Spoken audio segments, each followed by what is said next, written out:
Semana que acaba, semana que começa. A semana que terminou foi mais uma vez uma semana dominada por Donald Trump, por mais banqueiros centrais que se reuniram em Sintra durante esta semana e por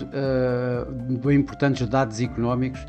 divulgados tanto na Europa como nos Estados Unidos. Uma semana relativamente curta, com os Estados Unidos de fora no último dia da semana, e em que no primeiro dia tivemos logo mais pressões sobre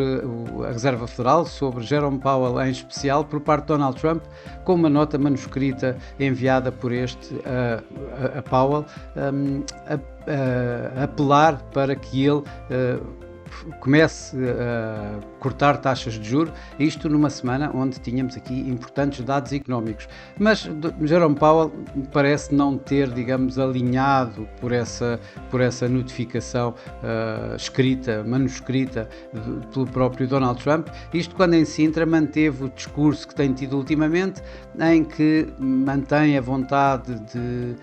férrea de esperar para ver no que é que vem aí em termos de o impacto das tarifas na inflação,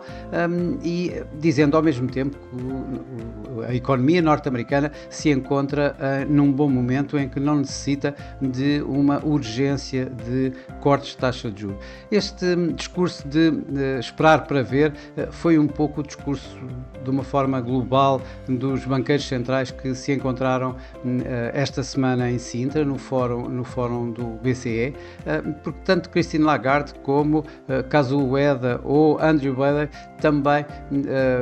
digamos, deram esse tom aos seus discursos, dizendo que continuam à espera de ver o que é que vai acontecer neste novo cenário em termos de política comercial, que poderá de alguma forma trazer um impacto às economias, tanto na parte do crescimento como na parte da inflação, do crescimento económico como da inflação, e que, portanto, vão continuar à espera a ver exatamente esse impacto para então decidirem sobre as respectivas políticas monetárias. Entretanto, Donald Trump foi enviando alguns recados ao mercado, apontando para a urgência de fazer acordos na medida em que se está a chegar ao prazo limite da suspensão das tarifas recíprocas, e com a Casa Branca a anunciar, inclusive, que já foram enviadas notificações formais, ou vão ser enviadas notificações formais a várias economias, que, caso não façam acordos, vão saber qual é então a as novas tarifas, os novos impostos sobre que os Estados Unidos vão aplicar nas importações desses mesmos países. Isto numa semana, de facto, que tivemos muitos dados importantes, tanto na Europa como nos Estados Unidos. Na Europa começámos por ter os dados da inflação, que saíram exatamente em linha com o esperado, ou seja, facilitando de alguma forma a vida, passa a expressão, ao Banco Central Europeu. Os preços do mês de junho subiram 0,3%, exatamente em linha com o esperado, com a inflação a subir de 1,9% para 2% e a inflação subjacente a manter-se nos 2,3%. Ora, isto também, de alguma forma, veio a continuar a suportar a ideia do Banco Central Europeu de entrar agora num período de pausa relativamente às políticas monetárias, relativamente ao ciclo de redução de taxas de juros que tem vindo a ter. Já nos Estados Unidos, os números de alguma forma deram alguma razão a Jerome Powell quando vai esperar para ver. Isto porque os dados do mercado de trabalho da JOLTS, por exemplo, as vagas de emprego saíram acima do esperado. Os dados do ISM também vieram um pouco acima do esperado, dando de alguma forma indicação que a economia continua resiliente. E depois os tais esperados dados do mercado de trabalho foram de alguma forma acima daquilo que esperado. Nem todos, já que o ADP, o número privado, surpreendentemente mostrou uma redução de postos de trabalho em 33 mil, quando era esperado um aumento, obviamente, desse número de postos de trabalho, mas já os non-farm payrolls saíram bastante acima dos esperados. O mercado esperava cerca de 110 mil, 100 mil novos postos de trabalho no mês de junho, mas a economia norte-americana aparentemente criou 144 mil, isto com os números do mês anterior, do mês de maio, a serem revistos também em alta. A própria taxa de desemprego caiu também surpreendentemente de 4,2% para 4,1%. Ora, isto são tudo indicações de que provavelmente a Reserva Federal vai continuar também em hold, em espera por novos dados que então indiquem a possibilidade de a Fed começar a reduzir a sua taxa de juros uma vez mais. Tudo isto deu ao mercado acionista uma semana bastante mista, isto numa semana curta, com liquidez mais reduzida por causa do feriado do 4 de julho, de sexta-feira, nos Estados Unidos, onde enquanto na Ásia os principais índices terminaram mistos entre ganhos e perdas. O Nikkei, nomeadamente, perdeu aqui cerca de 1%, um pouco menos de 1%. Na Europa foi uma semana de perdas, em que temos aqui o Eurostoxx a perder também aqui cerca de 0,7%, portanto abaixo dos 1%, mas foi uma semana globalmente de perdas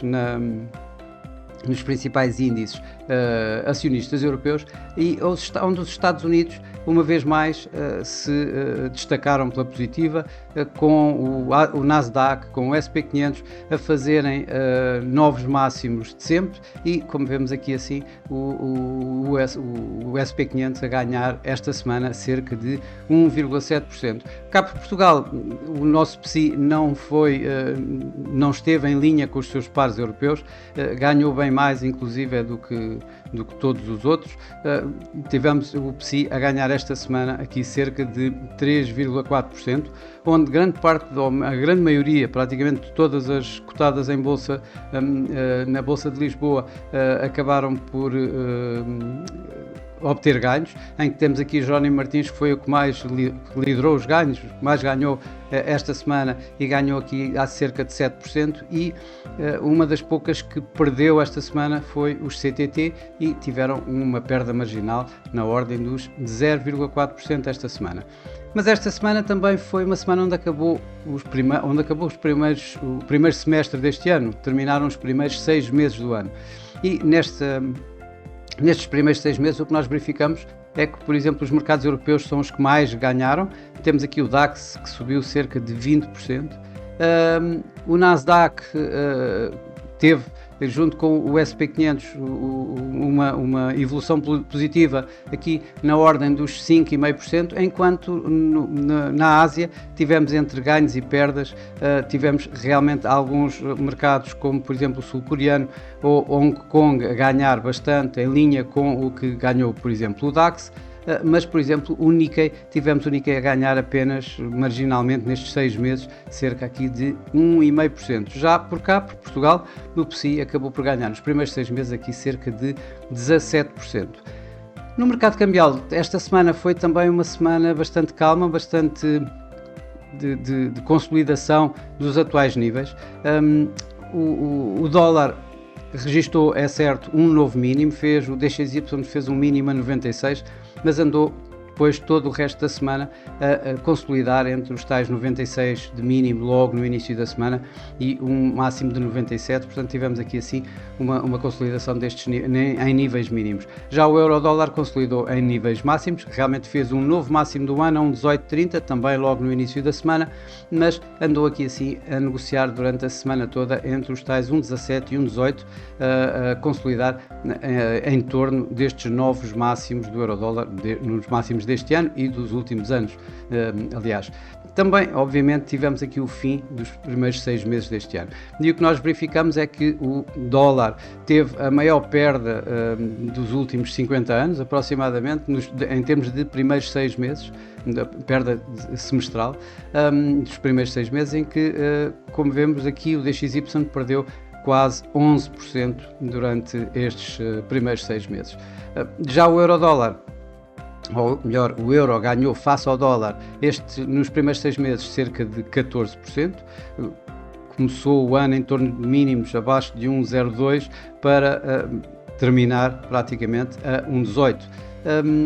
Uma das divisas que mais ganhou também nestes primeiros 6 meses foi o franco suíço, como vemos por aqui, onde também ganhou face ao dólar aqui mais de 12% e com o dólar suíço a negociar em mínimos de mais de uma década. Em termos de mercados emergentes, pela negativa, destacamos uma vez mais a lira turca, que nestes primeiros 6 meses perdeu, como vemos aqui, quase 30% face ao euro, e pela positiva vemos o peso mexicano que, face ao dólar, ganhou nos primeiros 6 meses deste ano cerca de 10%. As commodities esta semana também, em linha com os restantes mercados, tiveram uma área, digamos, de consolidação de preços durante esta semana. O ouro, por exemplo, ganhou logo no início da semana também algum momento positivo. Ficou-se por ganhar a semana à volta de 1,8%, onde terminou praticamente a semana. Por outro lado, o petróleo, depois das fortes perdas também tidas nas últimas 2 semanas, acabou por consolidar em torno destes novos mínimos e ainda assim recuperou durante esta semana cerca de 1%. Aqui também nos últimos 6 meses, ou melhor, nos primeiros 6 meses deste ano de 2025, no que verificámos foi que o ouro acabou por valorizar até agora cerca de 20%, enquanto o petróleo teve um semestre relativamente volátil, entre ganhos e perdas, em fortes movimentos, mas acabou os 6 meses a perder aqui assim cerca de 9%, isto com o WTI a perder um pouco menos do que o Brent, a referência europeia do petróleo. Na semana que vai começar, vai ser uma semana onde vamos ter em destaque essencialmente Donald Trump e as tarifas, as novas tarifas norte-americanas aos seus parceiros comerciais. Uma semana onde vamos ter uma agenda económica bastante ligeira, vazia de dados de primeira linha,